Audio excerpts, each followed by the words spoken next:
Hey, Hey, girlfriend. girlfriend. What pleasures are you finding in your midlife journey? Now that you're at this stage of life, what are they?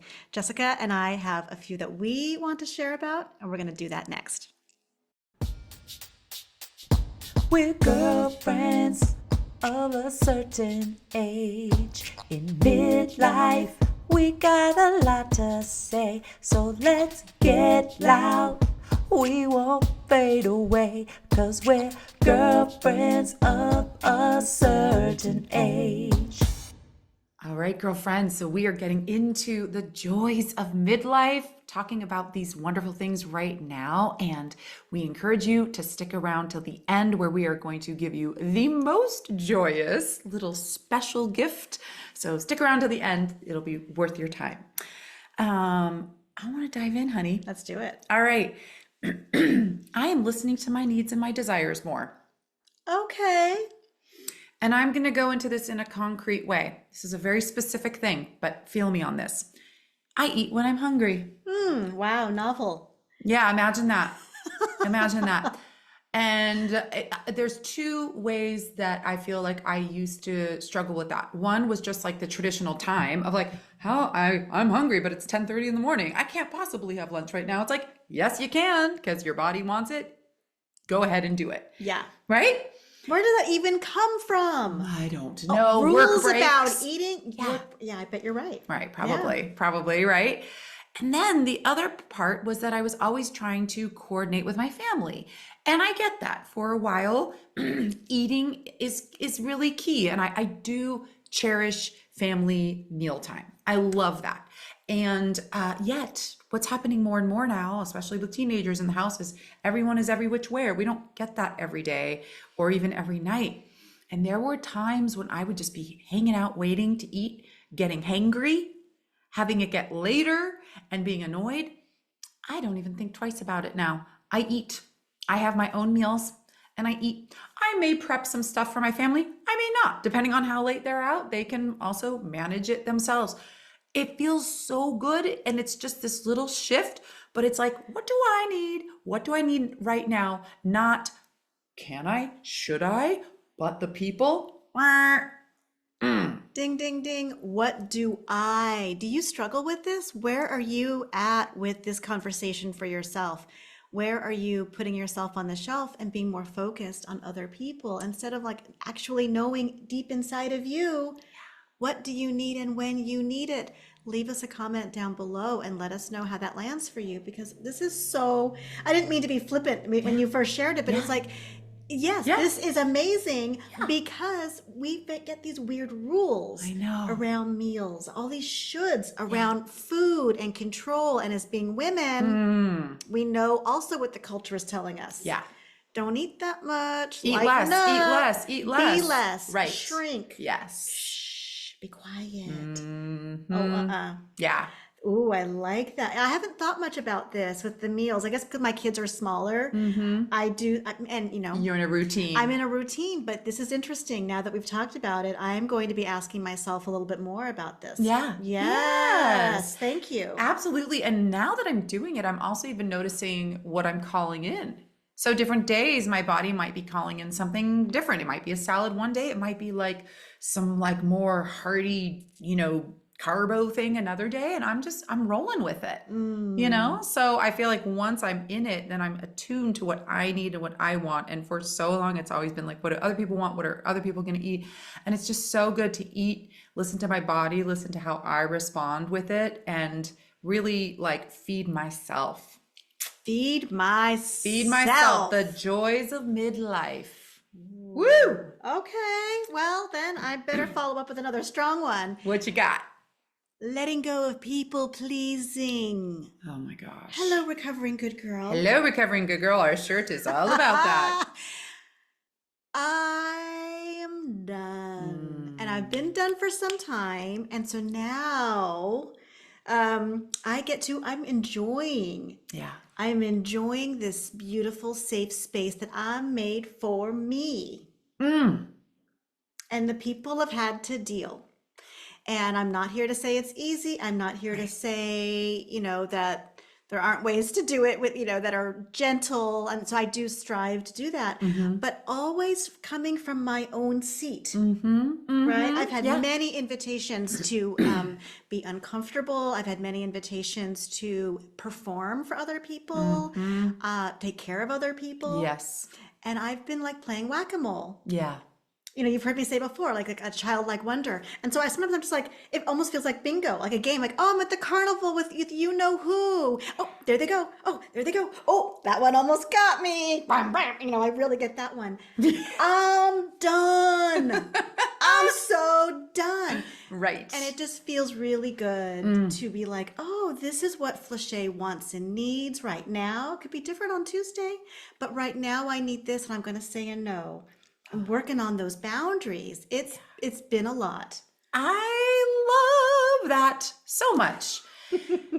And we know it's a practice. Yes. But I love your idea of the whack-a-mole. And it's like you get faster. Yes. It's like you start to just see it come out of the little hole and you're like, nope, nope, I know you. Nope, And it's like it's as much for ourselves as it is for the other people in our lives, right? Because obviously it's how their interaction affects us that we can control more than what they actually do to us. Yes. So I think that is so great that you're just like catching it, not engaging it, not entertaining it.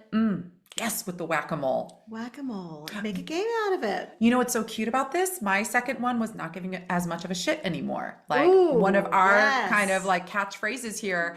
But it is. And in the way I was interpreting it right now is just not feeling responsible for everybody else. No. I was at a party recently, and the host afterwards, we were talking about it, and it was really fun. And she brought up that she was concerned because at the end there was a group of us sitting, and there were a couple people standing, and they wound up kind of standing for a while, like they were near the door, and we thought they might leave, but they were just kind of enjoying the conversation, so they just kept on standing. And this person was like, "Oh, in retrospect, should I have offered them a chair?" And my whole feeling about that was, oh, you went and revisited this thing. And I just was like, no, they can take care of themselves. I got it. They were near the door. We probably all thought they were going to head out. And then they're like, oh, wait, this is interesting. We'll just stay here. They can pull up a chair. Yes. You're not responsible to give them a seat, And I loved that. I mean, and of course, this host was coming from that caring point. But I also sensed that little bit of that people pleaser in there of like, oh, did I do wrong by my guest? It's like, no, because we can all take care of ourselves. You are not responsible for if they stand, if they sit, if they whatever. Yeah. We're all big grown-ups here. Exactly. There would have been a time in my life I would have thought that was mean. Oh, it's kind of mean not to be taking care of other people. But the truth is, what you're doing is not inviting codependence. 100%. If you don't know what that means, Google it. Yes. Codependence is part of our culture. It's part of the air we live in. It's part of the water we swim in. It's everywhere. And having good boundaries and noticing for yourself before you say or do or be anything what you want and need. Yeah. And then act with kindness and respect, of course. Yeah. Codependence starts to melt away. Right. You're setting the tone. You're setting the tone that we're all taking care of ourselves here and that it all works. So even in hosting in particular, if you are someone, I love the kind of thing where like it's all out there. You might label stuff, but you put it all out there for your guests. They can figure it out from there. And I think that we set that tone. But if we're running around, asking what everyone wants to drink and running around and getting them things, we're kind of putting ourselves in that role. And come on, girlfriends of a certain age, we know that role's done. We don't need to be that way. Yeah, what I hear when you say that is like toxicity is dead. It Yeah. always has been, but for some reason we all keep it alive. Yes. Why don't we just stop? Yeah. Why don't we say what we mean and mean what we say? Yeah. And Yeah. stop trying to caretake other people and make them dependent on us in a creepy, weird, inappropriate, and codependent way. 100%. And I get when we reflect and go, oh, let me assess how that went. But I will try to get better, like your whack-a-mole analogy of catching myself when I'm like insecure about something that I said or did. It's like, oh, starting to ruminate. Like, let's not go there. Let's not go there. And I'm getting better about that myself too. Like, it's fine. I'm going to trust that they knew what I was trying to say. I'm going to trust that they weren't offended. And 99% of the time they weren't. And if they are, they can come talk to me about it and be a grown up and we can work it out. Ding, ding, ding. Ding, ding, ding. I Yeah. don't give a shit anymore. Woo, woo, woo. That is awesome. Well, on the heels of not giving a shit, and I know you've heard me say this before, but really embracing childlike wonder. Beautiful. This is just so important to me. And I think about, I mean, it's bubbling up every day. And I think, you could look at it like inner child work. You could look at it as you are the child. Really do what you want with it. I mean, I don't know if this even lands for you. So I'd love to hear your thoughts on this. But for me, there was a time when I was doing inner child work, especially when I was training to be a therapist. Oh, I found myself in quite the playground. One time my inner child took me to McDonald's to get an Egg McMuffin. I was like, what? I thought you were going to say Happy Meal. There was the morning version of that. And she wanted the juice and the hash browns. And I was like, girl, I don't know about this, but I did it. You And did did the I thing. feel like $1 million? I did. You did it. That was so Oh, long that's ago. cute. That was when I was in grad school. But so, okay, that was the whole thing. But, Yeah. So I think inner child work could be a way to access it. So if you're working with a therapist or a coach, maybe you explore this with them. I do it on my own, but now it's not inner child work. It's me. There is an 8-year-old, 10-year-old version, a 12-year-old version, a 14-year-old version, all these little versions of me. And so I still have young kids, so it's easy for me to access this with them because I'm always being invited to do trick shots with one kid and be an imaginative dragon world with another. So I get invited into that, but even on my own, you've seen my stickers. Yes. You've heard me talk about this. It is what I want. I'm actually working on making myself a bunch of rainbow shirts. No. Because I can't find them. I couldn't find the ones that I used to wear when I was a kid. So I'm like, oh, I can make my own. I can make my own shirts for my podcast. I can make my own shirts for me. Girl, you just type in pride. You'll find a whole bunch of rainbow shirts. But not, it's It's a a certain specific it's a rainbow? specific kind of Okay, rainbow. It's got okay. little clouds on this. It's very cheesy. And I'm about to start rocking it because. Is it like the rainbow we used to draw? Yes, with the With little. the clouds. Oh. Okay, then that does sound like a great practice. That sounds like a Yes. spiritual practice to Oh, make it's a- your own. Exactly. It really is. And it's also my creativity, reconnecting with that part of me that died. When I was 10, you talk a lot about the art scars. My 10-year-old self got butchered by my 4th grade teacher who said, well, you're not good at art. But luckily, you're good at other things. And I was like, I know you're not supposed to be talking to me that way. Drives me crazy. Drives me wasn't crazy cool. every time. It wasn't cool, but I'm reclaiming, and when I do that, I can forgive and let that go. She was a cranky old teacher who was probably all kinds of burnt out Right. and having her own struggles. And when I think about it, in the 80s, what kind of help and care and support was she probably getting in her own menopause journey? Yeah, that's right. That's right. Thinking about that, it just really helps me to heal because I had a lot of weird run-ins like that. And I just think, oh my gosh, the struggle is real.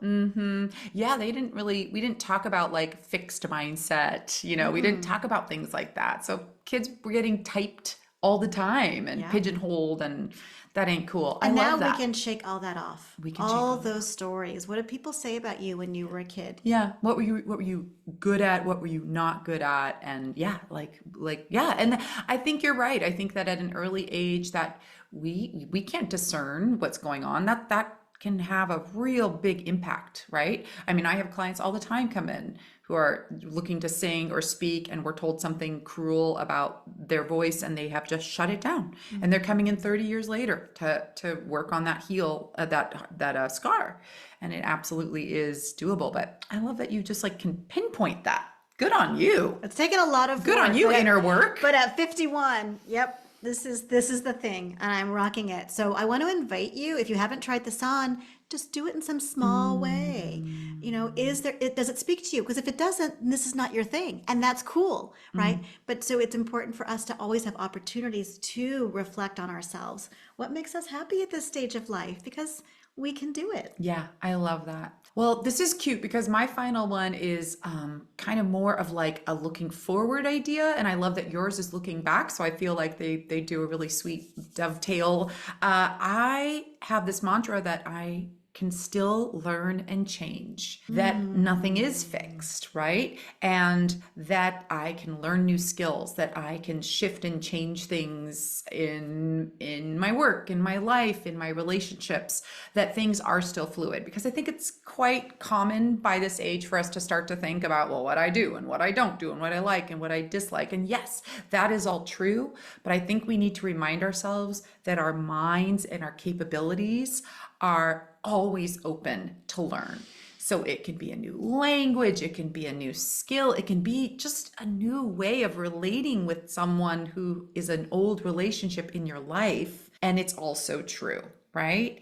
Ah, And yes. and when I unpack that a little bit more, what comes up for me is the word imposter syndrome, Oh, that I think so many of us women can struggle with, of like, well, if I'm going to try something new, I should have done that 30 years ago. I can't possibly try this on now. Let's stop doing that to ourselves. I feel like we can never win, right? Like when we're young, we're like, well, I don't have enough experience. And then when we're old, we're like, well, I should have done that so that I can be masterful by this age. No, stop that. And I was watching this really beautiful public speaker, Rishma Saujani, give a commencement speech to Smith College graduates. And she gave the coolest idea to these graduating young women about imposter syndrome. And what she compared it to was bicycle face. Have you ever heard of this I term? have not. What is this? Okay, well, I highly encourage everyone, check out the link below about her full commencement speech because it's beautiful. But in a nutshell, what she does is she compares imposter syndrome to bicycle face. So when bicycles were created, imagine the really huge front big wheel and then a little tiny back one, And they were metal. And they were metal and they were like precarious and all that, It was this new thing, but it was really revolutionary. It meant you didn't need to have a horse. It meant and for women, it meant freedom. You didn't have to have a chaperone.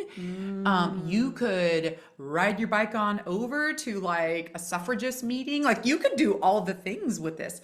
Well, all of a sudden, these reports about bicycle face started coming out. What's that? For women, that it creates this furrowed brow, that it creates this like hard look, and that this isn't a womanly thing to do. To ride a bicycle goes against what you want. None of bicycle face was happening to men, by the way. Oh, right. This right. was specifically for women. This was a fear tactic to get those ladies to go back inside, get off the bike, and not do the thing. And it was such a beautiful correlation about throughout history.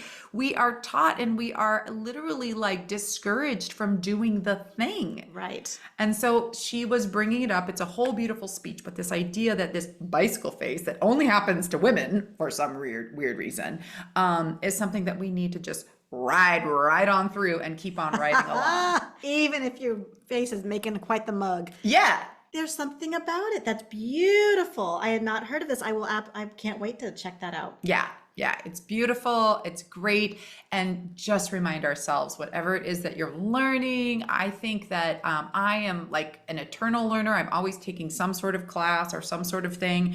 And I feel like as long as I'm doing that, my mind is like open to learning. And it's just really a fun way to live. And I got to give props to my mom. My mom is constantly learning something new too. And I think it really does keep you connected in a way. And if you're listening to this going, oh my God, I don't have any time or any space, it could be the simplest little thing. What little skill do you just want to like sharpen a little bit more? Even if it's like doing a crossword puzzle once a week, something like that. It just feels doable, right? So I'm not saying like you should go learn Arabic today, but whatever little thing that keeps your mind open, let's do the things. Absolutely. Well, that's hot.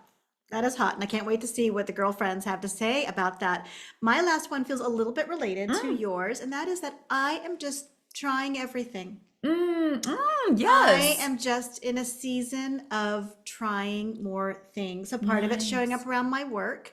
I think I just told you that I had made a new Substack. So excited for you. So that's part of it. That's one of them. But like making my rainbow shirts or like things like that. I'm singing more. I've often hanging out with a vocal coach for the last decade or so in a more intimate way has been triggering. And and like enlivening. And I remember doing my baby classes with you, and I'd come and sing, and my own baby at one point was like, "Shh, mommy, stop singing." And I was like, "Oh, hell no, I'm not gonna be shushed by my own baby." But I was shushed because I that was the whole thing. And just remember, my baby was shushing me too, a professional singer. So they do it across the board. It's not personal.